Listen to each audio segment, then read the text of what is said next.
Okay.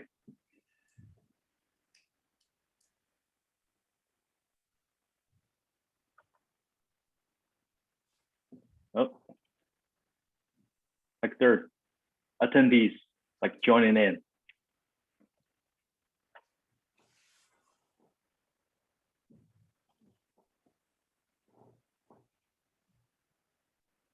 Okay. All right. So hello everyone, and welcome to the Confederation Club's webinar series. So our goal is to enrich Canadian digital social life. So first, we thank you for joining us on what should be a very interesting webinar. So my name is Jerry Zhang. I'm the current president of Confederation Club and your host for tonight's webinar. So our guest speaker under me is Scott Higgins, the president of HEAP Developments. So I will also be joined by Nicholas Ermeta. Nick is the city councillor of city of Cambridge, and Nick also sits on our board as a director. So before we dive in, just a few housekeeping tips. So number one, we are recording this webinar, so you will be able to share and to listen it on our website later at confederationclub.ca, on our Facebook, on our YouTube channels. And this webinar is also live on Facebook right now. So at the end, we plan to poll and survey the audience as well. So we encourage you to participate. Your responses are completely anonymous, and we do appreciate your input. So if you wish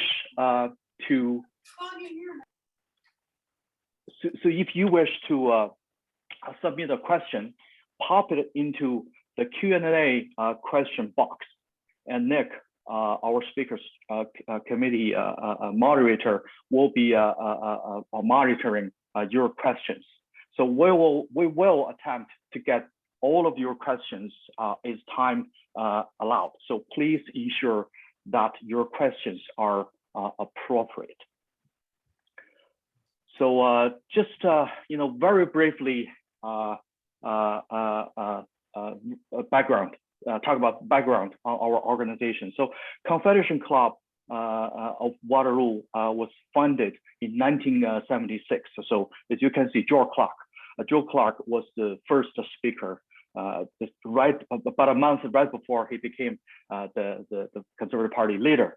And our past speaker, including the past conservative and the progressive conservative Prime Minister Brian Mulroney, Kim Campbell, and Stephen Harper. And of course, in addition to politicians, we are a big tent club. We welcome people from all backgrounds, from all walks of life. So we, over the past 45 years, we have hundreds of prominent speakers from all aspects of Canadians' contemporary life. So, so without further ado, let me introduce our speaker, Scott. So Scott Higgins is a passionate business and a community builder who is helping HEAP Developments play a leadership role in the evolution of the region of Waterloo. Scott is a Cambridge native, so he roots deeply in this community. And Scott's desire to achieve both business and the community success is the driving vision behind your philosophy. Is building more than just real estate. This philosophy, which is I think is a great model. So Scott, you were initially planned to speak at our club in March 2020 because of the pandemic. Finally, we pivot to a digital webinar format, completely new adventure to us, to you as well, I'm pretty sure. And finally, we made it, and we are. That's absolutely our privilege to have you to speak at our club. As I prefer in person, and we go to the hotel and have a meal, have a drink together. But this is what it is today. So Scott, just to let you know, Confederation Club, we always pays our debt. So finally, you're here, and on behalf of Confederation Club and all the audience online, welcome to our webinar, and hope you enjoy the night. Thank you. Great. Take it away. Well, thanks for having me, Jerry. And yeah, it was over a year, and I know most of you were maybe looking forward to Pierre, and we've got the Leaf, and then we got the Leaf Hab game on tonight. So I'll try to keep it brief so everyone can get back and watch the puck drop in the first period. So thank you very much for having me. It's a great opportunity to speak to the club members. One of the topics I think that is most relevant right now post-COVID is really how we're going to rebuild our cities. What are our cities going to look like? I think we were doing some things like this prior to the pandemic, but I think this topic is even more important right now as we've seen a significant impact of what's happening in our cities. So, I use this as a little tongue in cheek, but now's not the time to be lazy city builders. And I think, the digital arena is a fine arena. It's time we get back to social connections, human connections, and then it's time to get back to doing the real work on rebuilding our city. I kind of make the joke that, if we just become Amazon, Netflix, and skip the dishes, it doesn't really matter if you're from Cambridge, Edmonton, Winnipeg. They're all going to be the same. And that's not a city I want to live in. And I don't think very many people do. So we've got a lot of hard work ahead of us to rebuild our cities. So a little on HIP Developments, maybe next slide. HIP Developments is a 10-year-old development company, 7 partners. I happen to be one. I'm an ex-banker. I was a TD Bank Montreal guy for a long time. General contractor. We formed a partnership now 10 years ago. But we're a second generation general contracting business, all with young families as well. And so, our mantra is building more than real estate, and it's important we do that. I mean, the great irony in life is everyone loves their city and hates developers. I can't find a better irony. But the reality is we have a duty to build the city, and it's not just about bricks and mortar. It's not just about housing or commercial space. It's really about building the ecosystem of the city. And so we took that on as a key thesis in our business, and cities are important. The success of them leads to the success of our businesses, the success of our kids, the success of us personally. And so we take great pride in trying to make sure that we don't extract everything we can out of that ecosystem, but that we're adding to it. So I'm going to talk about a couple of trends tonight. One being social capitalism and feed the ecosystem. I touched on that. There's not an ecosystem in nature that you can keep pulling from without contributing to that's ever going to be sustainable.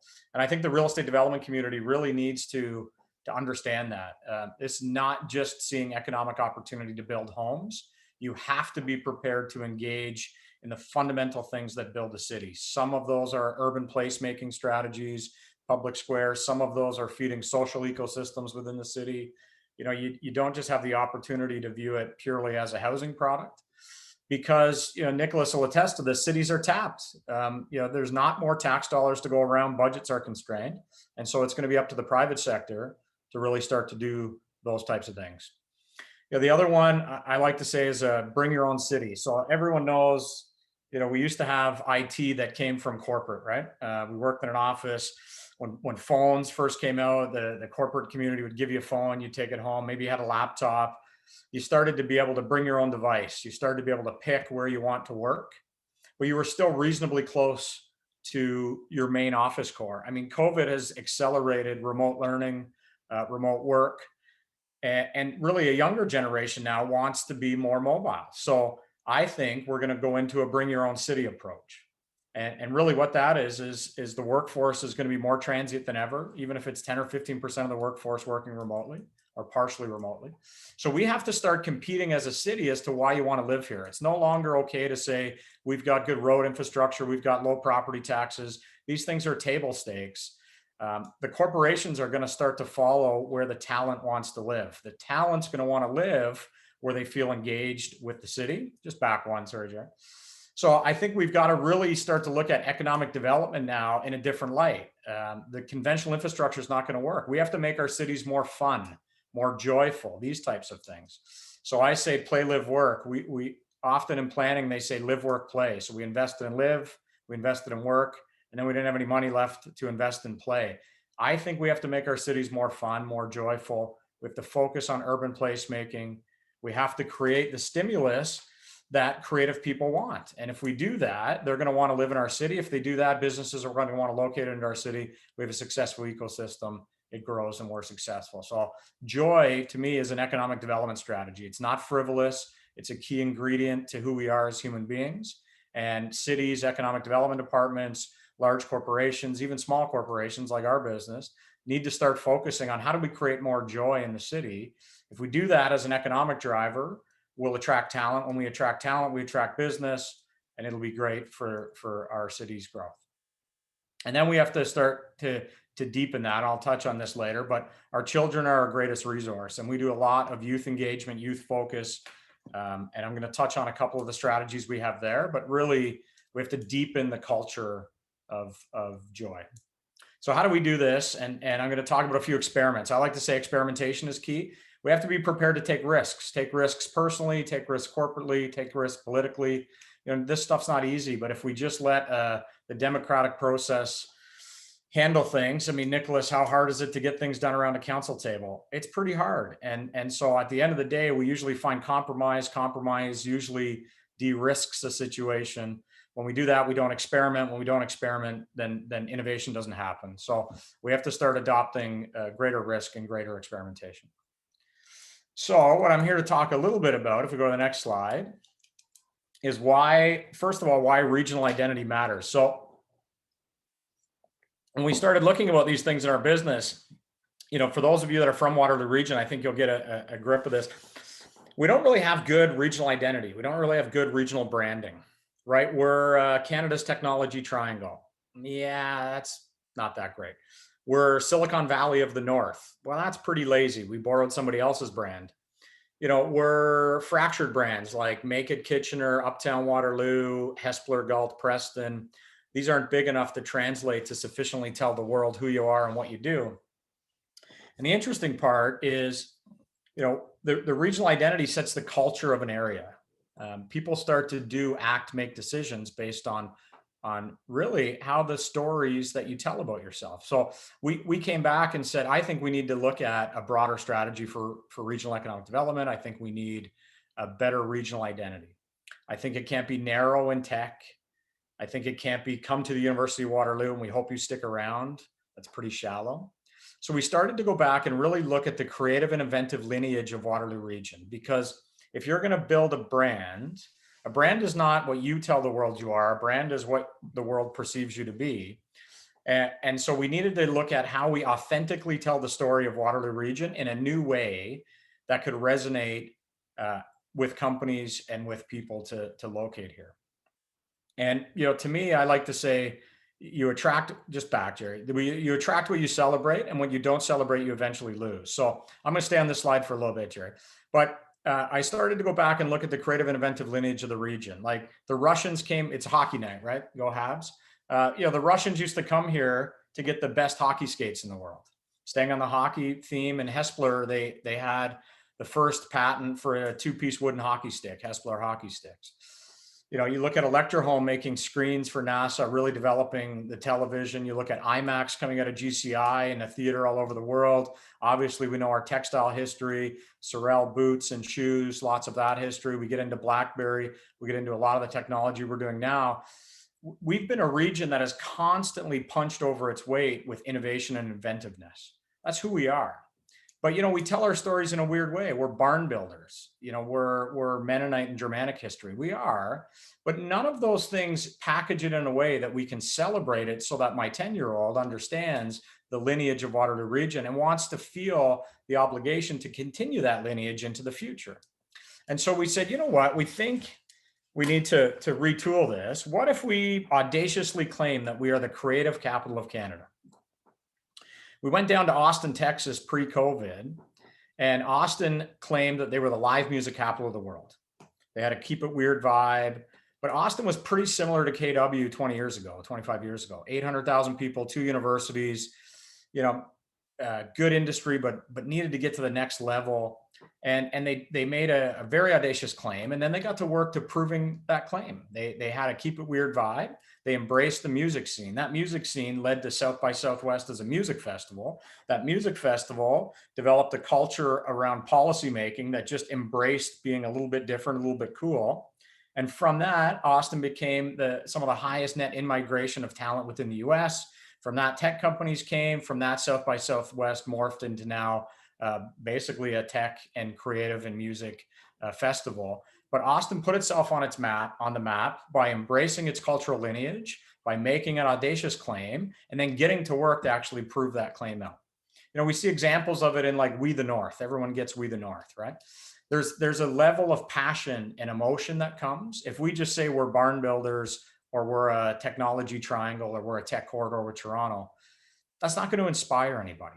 You know, you're in an elevator with somebody that you meet in Florida and they say, where are you from? Well, I'm from Ontario. Okay, I know where that is. Whereabouts? Well, I'm about an hour southwest of Toronto. Oh, you know, what if we said, you know where I'm from? I'm from the creative capital of Canada. Wait a minute, what's that? And then we start unpackaging the stories of our region. You know, you can really start to celebrate that.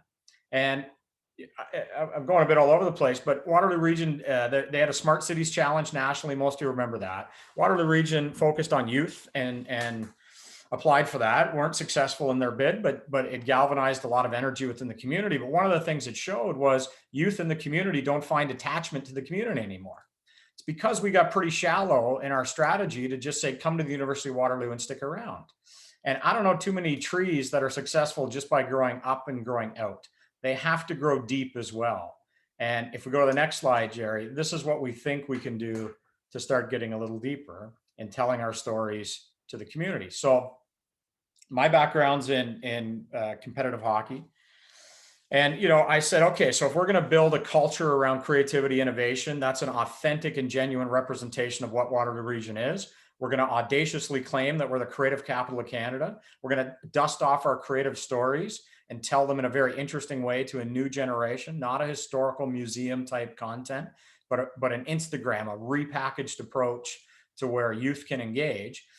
And then we have to actually deepen the culture within the community because of the detachment that's starting to happen between technology, which is somewhat siloed in our city. It's great, and we celebrate it in our region, but it also can become quite contentious because it doesn't reflect advanced manufacturing. It doesn't reflect agriculture. It doesn't reflect science. It doesn't reflect, well, some, but it doesn't reflect the wholeness of the community. We're not just technology, and we're not just the University of Waterloo.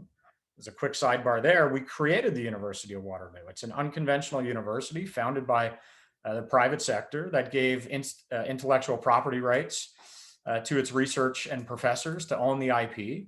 First time anybody had done that in North America. That's what led to the success. Our inventiveness, our creativity as a region is leading to our success. We're not reliant on that institution. We created it. But now we're not pushing it deep enough to our kids. Most of our kids don't aspire to get into that institution anymore. And I think that's a shame. So we have to find ways to reinvigorate our cultural lineage of invention and creativity in Waterloo Region. So back to the hockey story, I said, okay, it's timely. The NHL's on tonight. We became the best in the world at hockey. Still over 50% of the NHL are Canadian kids. How did we do that? It's not something in the water. Lots of places are cold. It's not because our ponds freeze in the wintertime. It's because we built a system to develop culture to support the outcome. So we took a whole bunch of kids, put them in hockey. They met new friends. They learned. We found outlying talent at a young age, 8, 9, 10, 12 years old. We harnessed that talent. We mentored that talent. We put a systems process in place. We did celebration. We did storytelling. We did all these things. So I said, geez, if we became the best in the world at hockey and have a systematic approach, what if we took the same idea, but instead of a sport, we did STEAM learning, science, engineering, arts, math, technology. What if we rewrote a new sport? Not how fast you can climb a mountain, how hard you can shoot a puck, but what if we took the knowledge that we're going to need in the future as a resource, as a labor pool, And what if we repackaged the sport? What if we had minor STEAM associations across this country? We put boys and girls on STEAM teams, 10, 15 participants. This is a picture of one of the tournaments we had locally. You know what that does? That gives kids confidence. That builds leadership. That builds teamwork. We know a lot of the good things that come out of putting your kids into a sport, and particularly into a team sport. That doesn't really exist in STEAM programming. A lot of the STEAM programming was fractured. It was a camp here. It wasn't really built around the same cultural identity of minor sports. And so we launched this with the help of Google, came on, and HIP Developments. And we founded STEAM. We founded Launch Waterloo. And we started to put kids in STEAM teams. We've been running it virtually for a year and a half. We're expanding out of Waterloo region now. We're hoping to get back to in person. But this is a way to start to unpackage our stories of a region and start to deepen our culture into our kids, that there is a lineage in Waterloo region and there is an expectation that we continue that lineage. And so we're going to give you the skills and friendships and support. We align with corporate partners who then start to identify outlying talent. Think of the travel team in minor sports. And we start to say, you know what, Sarah's starting to show some greater aptitude than her peers in engineering. Why don't we further mentor that skill? Not wait till we see it in university and then hope it comes to Waterloo and stick around. How do we nurture that through the system? How do we have Google and other corporate partners start to identify those kids at a much earlier age and invest in them? And then how do we tell the stories in celebration? Who's our Connor McDavids and Sidney Crosbys of science, engineering, arts, tech, and math? We have them. Who are our companies?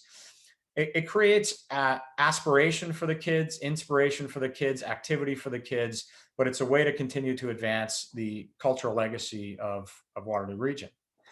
The other thing we're launching, and it's coming out in September, is called the Youth Creativity Fund. The Youth Creativity Fund is going to go one step further and raise funds within the communities for a micro granting program to middle school and high school kids. So if you think of what, say, Rotary might do in a developing nation on micro grants, they have a tremendous impact. What if we just gave our kids $500 for their creative idea, $200 for their creative idea? What if they got into a group and needed $1,000 to advance? It's going to start to, and through that we develop mentorship and training and things like that to support them. Those micro investments done over, say, a 10-year time, you can imagine the power of that type of a program. And we've set this up in a way where we hope to launch in September. We'll see how the school is functioning and whether the kids are back. Hopefully they are. But we've set this up that anybody that applies gets it, as long as your idea is not illegal or not offensive.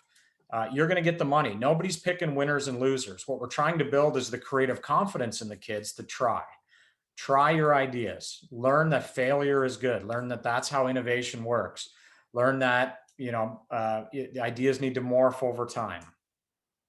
We have developed some creative exercises to help, but can you imagine we just rinse and repeat hundreds of kids through a youth creativity fund? Here's what happens. Those kids understand that the community is investing in them. We don't have a return expectation on that investment. In fact, we hope it goes to zero when you try again, because that's how you're going to learn. We'll continue to foster an entrepreneurial and innovative component within our kids where we're not reliant on attracting talent just into our universities that 10% might stick around, but we're going to start to deepen our culture and develop the roots of a system through fun and gamification on minor STEAM associations, through micro granting, through the Youth Creativity Fund. These are economic development strategies for the region to celebrate itself, but also to continue to invest in the great resource that we have, which are our kids. Next slide. The other thing that we've done, and Nicholas, this is in Cambridge, you'll know the Gaslight District, but it's a project we have in Cambridge, Ontario. And we've started to develop a public and private partnership. So this still has to go to council for a vote, but we've made an arrangement with the prior mayor and the new mayor, or the current mayor, and really started to say the public sector has a tough time taking risk. The public sector, it needs to be a little bit more prudent. So we've gone out and invested in public placemaking. We've got a 1 acre European square and 400 units and lots of other things happening. But the long and short is we were owing the city an obligation of around 1.5 million of cash in lieu of parkland. That's a fee you pay when you develop, and that money goes to support, could be arena development, could be an investment in the existing park system, who knows what. But we're not doing enough in investing in urban parks and urban placemaking. Why go downtown anymore? If hospitality sector is moving towards ghost kitchens and food delivery, I hope not, but it is. If e-commerce is coming and gutting our small businesses in favor of at-home deliveries, why go downtown? Well, it's going to start to be for the social connections. It's going to start to be for the entertainment and the experiences that you can have. And so as an economic development strategy, the cities really need to start investing in this. So in Cambridge, we said to the city, we would owe you 1.5 million. What if we invested 4 million? We'll keep your 1.5 as part of that 4. We'll voluntarily invest on top of that. We'll register public easements. We'll make the installations free, but we'll hire some of the very best architecture and urban placemaking firms globally. And we will develop an urban park free to the community with interactiveness that starts to celebrate the cultural history, in this case of Cambridge. And so most of the installations are around our Grand River and reintroducing the community to the river, celebrating the river, talking about its natural past, its indigenous past, its industrial past. And then this particular installation, which is Philip Beasley's Living Architecture, talking about a dreaming river and where we're going in the future and how we start to introduce kids to basically, this is all the STEAM disciplines forming together in an artistic installation. We've written grade school curriculum for this. So it's grade 5 and grade 8 curriculum that goes a part of this. But really, how do we start to make those deeper investments? And I think if we do urban placemaking strategies, we create more joy, we celebrate our authentic lineage of creativity and invention in Waterloo region, we deepen that culture through youth investment, youth programming. All of a sudden, we're not barn builders, we're not fractured brands. We're authentically celebrating our regional identity. We're projecting that into the world as a continuation of our success. We're putting that lineage into our kids so that they continue down that path in a very inclusive way, because creativity touches all industries. And so that's, it's a grassroots movement. There's 250 supporters thus far. We're not trying to hijack the branding strategies of the region or anybody else, but we're trying to say, you know what? Maybe we need to tweak things up a little bit. Next slide.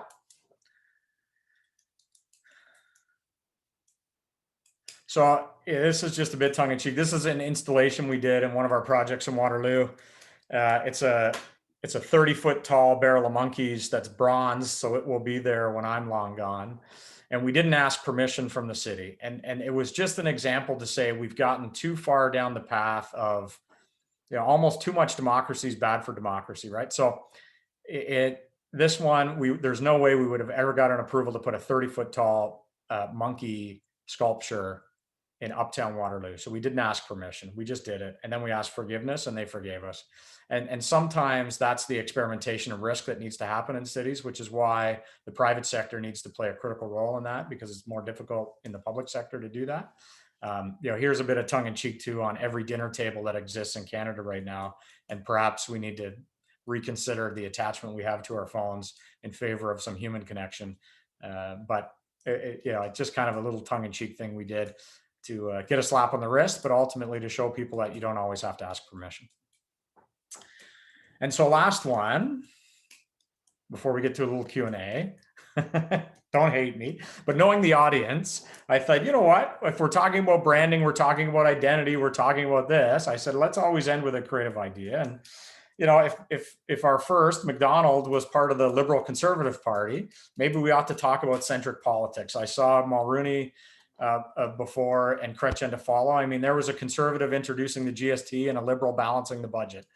How far away have we gotten in the political spectrum to be so left and so right and abandon the middle, which I think is the natural governing position of this country. So I made a joke, if we just, the Progressive Party, and I get the progressive reference, which is maybe a little more left liberal reference, but at the end of the day, we're socially liberal, we're fiscally conservative, we are the progressives. If you just said that 1 billion times in Canada in the coming election, you win virtually every riding. We can have political strategy on splitting the left vote, on supporting the bloc in Quebec as a way to sort of fracture up the votes. And if we do well enough in suburban Ontario, we win the election. or we can understand that the Liberals walked off the mountain, left centric politics alone, and gave us a real opportunity as a party to embrace a more centric view, which I think has deep roots within our party. I understand, the formation of the Conservative Party, but the Progressive Conservatives prior. I mean, there's a real opportunity, I think, to embrace this. And O'Toole's been doing great. It's going to be tough to get the message out in the summer. We're all going to do that, but there's a real opportunity here. And because branding, I'll just be candid, it's going to be tough as a conservative brand to push through a young vote, and we're going to need that young vote. And so I think there's a real opportunity to look deep within ourselves, deep within the party, not abandon our fundamental principles. We know what those are, but I think we ought to look to the future of what the country wants. And I think we have a really unique opportunity because the center has been completely abandoned and is just dying for someone to grab the flag, plant it in the top of the hill, and win the next election with a majority. So thanks for having me on, Jerry, and I'm happy to take any questions people have.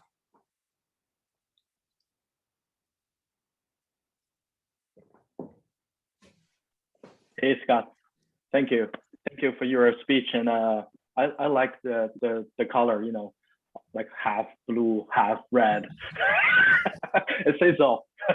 Anyway, thank you for your company, whatever your company is doing to the community. Thank you so much. And now I'm gonna invite Nick to take the charge and hosting this Q&A. Go ahead. Well, thank you, Jerry, and thank you, Scott, for the wonderful presentation. One of the first questions I've got before me is the condo units in circa 1877 were all sold in 2 days in 2017. How long does it take from buying in 2017 to move-in date? And do most of the investors move in or sell? Thank you. So thanks for that. I mean, usually projects, a high-rise project right now will be about a 3-year build. And so, depending on when the sales launch is, could be anywhere from 3.5 to 4 years. As a result, you get a lot of investment buyers because people that buy condominiums, they want to move in right away. Not a lot buy a condominium to move into 4 or 5 years later. Gaslight was different, and I'll touch on that, Nicholas. But yeah, it usually takes 4 years plus or minus to move people in. And then do they move in or sell right away? We don't have a lot of speculation and flipping real estate in Waterloo region. We do have a lot of people buying to invest and rent out. And so it really depends. In Cambridge, in our Gaslight project, and our first tower is probably 60% people moving in, 40% investors. Circa was probably more like 60, 70% investors, 30, 40% occupants. It just really depends. But the projects are becoming more complex, construction costs through the roof. It takes a while. They don't move that quick.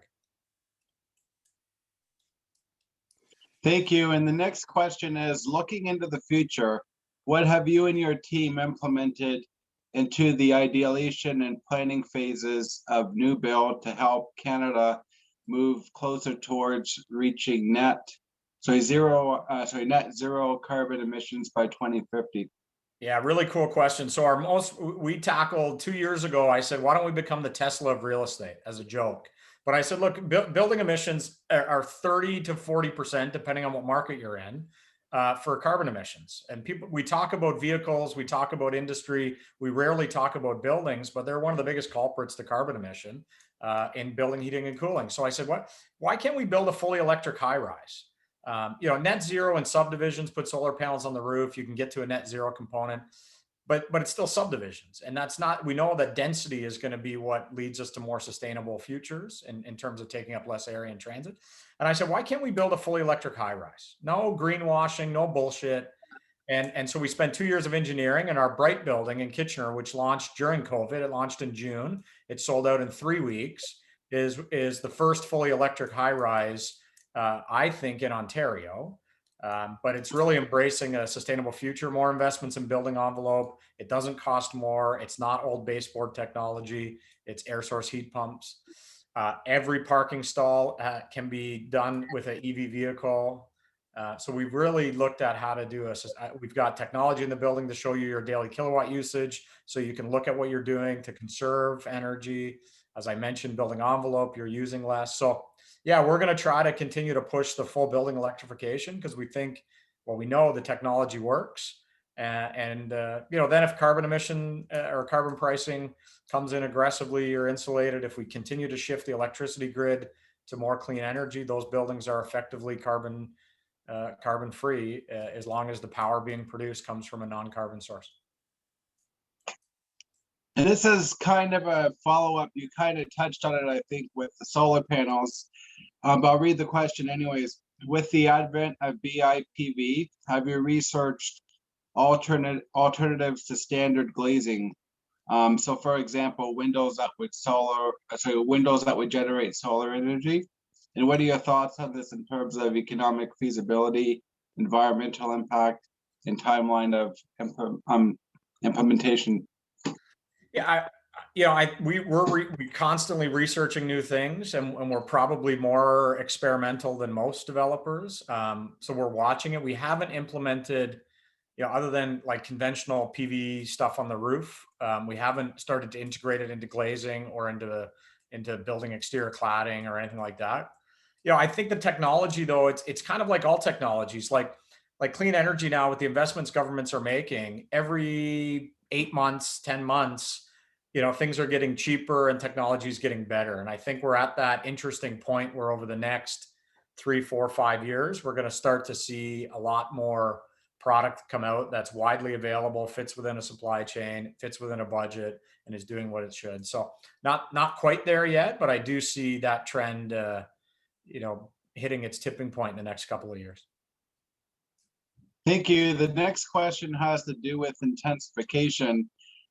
He's not asking about LPATs or MZOs, the fun stuff, but rather, would you be able to comment on things such as affordable housing, gentrification, heritage neighborhoods, and green space opposite provision for green space, particularly in the core areas? And you mentioned some of that in your presentation, whatever you'd like to add. Thank you.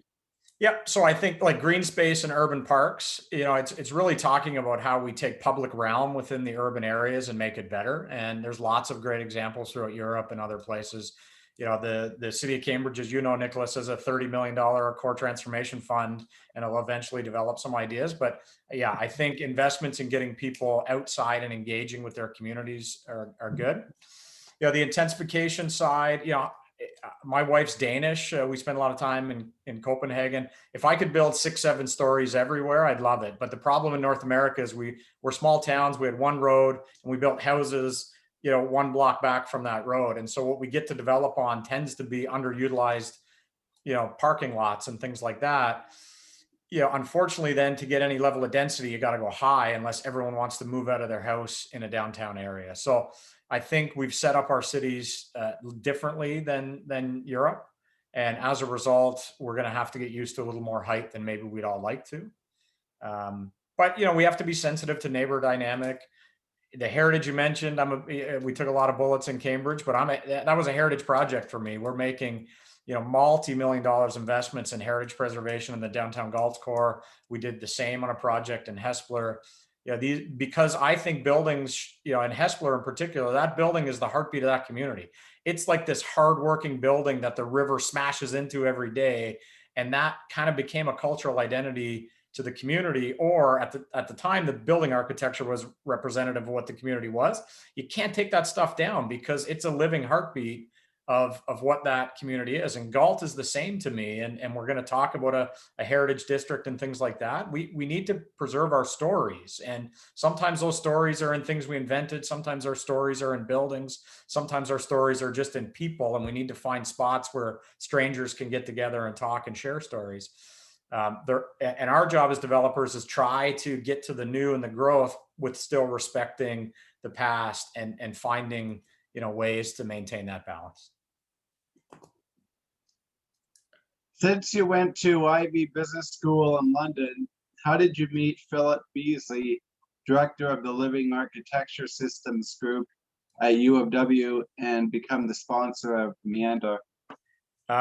I didn't go to Ivy. They wouldn't let me in. I tried to go to Ivy, but they didn't accept me. So I went to McMaster, who did accept me. How did we meet Philip? We started, we really started to look at urban placemaking for Gaslight. There was a policy called creative intersections that was developed regionally, never implemented because there was no public funding. But the basic premise was, how do you get the global institutions we have here to get them to come out and play so that a regular citizen can start to get to know them? So how does perimeter show itself? How does different things show itself?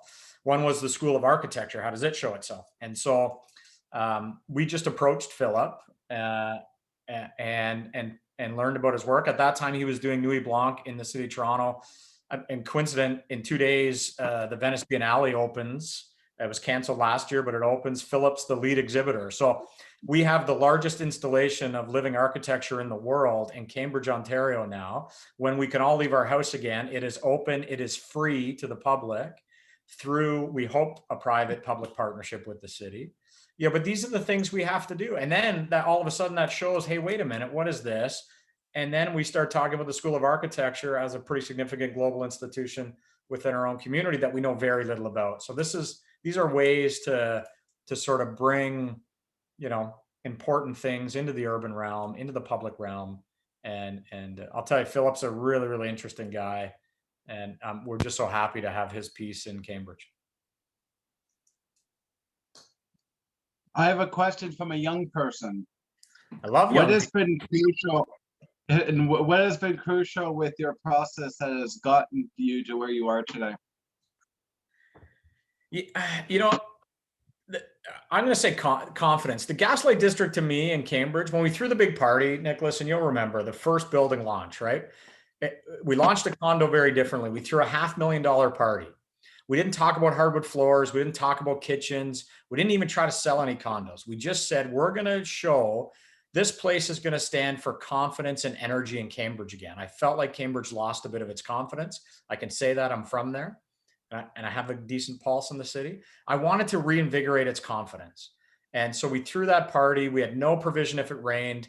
We had an air show. We had bands and a stage, and we celebrated the history and the culinary history of the community.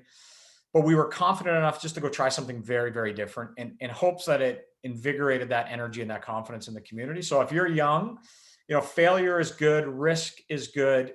Just be confident and go try. And then when you fail, and you're going to, continue to learn until you adapt and innovate to something that's going to work. And I think, the biggest thing for me is, I've got a lot of confidence in our ability to go try things. And I'm okay if our brand gets tarnished for trying, because that's going to authentically build our brand for that's the group that wants to go make our cities better, wants to try different things. And not everything is going to be perfect. That's okay. That's what's led to my success, and I hope it leads to the person that asked the questions. That's a great answer, and that was a great evening as well with Serena Ryder. Yeah. I'm just going to look up some more questions and see what else is coming in. Sounds good. Let's see. Could you expand on your comments on the center with respect to attracting younger voters and bringing them into political community to help them understand how politics ties into affordability and housing developments, and have them engage in what this means for their future opportunities?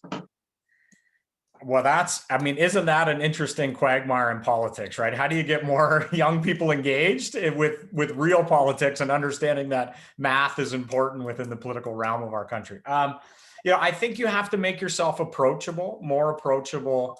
Young people want to feel energy and feel part of something. And my joke with the brand is, conservatism, like it or not, and I'm as blue blood as it comes, has a negative connotation in young people's minds. And we as a party have to do something about that. And so that's that. And I think we are doing something about that. There's elements of the party that might tilt into the extremes, but I think the vast majority of the party knows that the center is a good place to be. So, but branding is important. And right now we have a challenged brand as it relates to talking about any social or environmental issue. We do. And we have to figure out how that brand translates. I think the biggest part of our brand is some level of fiscal responsibility. I mean, you can't govern I can't run a business and have complete disregard to the fiscal status of my business.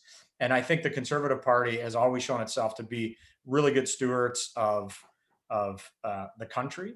But we're going to have a real talk about what our brand is and what we stand for and how we start to introduce more young people into that brand. And another question is, what opportunities do you see in Kitchener to develop a gaslight style of community, of creating an energetic center, as Kitchener needs some jazzing up, especially for things that are lacking in the region instead of relying on Toronto?